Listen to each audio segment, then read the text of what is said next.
को राम जी में भी दोष दिख जाता है।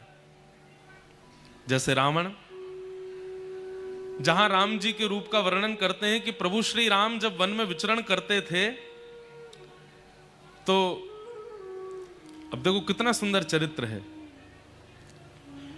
कि राम जी जब वन में विचरण करते थे तो धन तो था नहीं पास में, लेकिन गांव जाते थे और वहां से खूब सारी सामग्री खरीद कर लाते थे। तो फिर किसी ने पूछा खरीदते कैसे थे, उन पर धन तो था नहीं, वनवासी हैं। तो तुलसीदास जी महाराज मानस जी में वर्णन करते हैं कि गोस्वामी जी राम जी मुस्कुरा जाते थे। उनकी प्रसन्नता देख करके सामने वाला व्यक्ति सोचता था कि मुझे तो धन मिल गया, आप ये सामग्री ले जाओ, आप बस प्रसन्न हो जाया करो, आप बस मुस्कुरा दिया करो, आप बस हंस जाया करो। ऐसे राम जी जिनकी प्रसन्नता देख करके दुकानदार अपनी सामग्री अर्पित कर देते हैं, वो राम जी जब रावण के सामने जाते हैं तो रावण को उनमें भी दोष दिखता है। इसका मतलब क्या है? तमोगुण तत्व ज्यादा है। हम आप सब में भी वो तमोगुण है,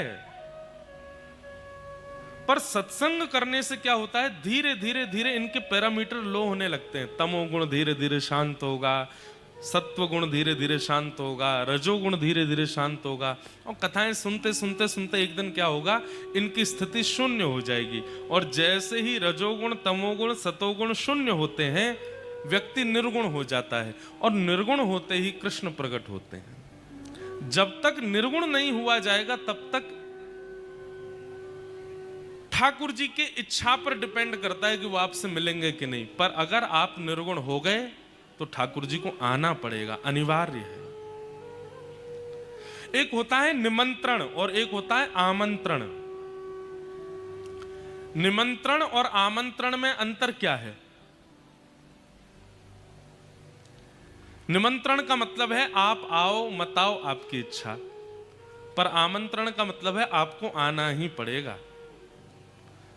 हम अगर किसी के यहां बुलाने जाते हैं तो अगर आप कहते हैं भैया हमारी तरफ से आपको निमंत्रण है, तो विद्वान व्यक्ति समझ जाएगा कि ये कहना चाह रहे हैं आओ चाहे मत आओ तुम्हारी इच्छा। पर अगर आप कहते हैं कि हमारी तरफ से आपका आमंत्रण है, आमंत्रण मतलब है आना ही पड़ेगा। तो ऐसे ही रजोगुण युक्त हो, तमोगुण युक्त हो, सतोगुण युक्त हो, तो आप ठाकुर जी को निमंत्रण देते हो कि ठाकुर जी हम तो ऐसे हैं, आप आना चाहो तो आना, नहीं तो कोई बात नहीं।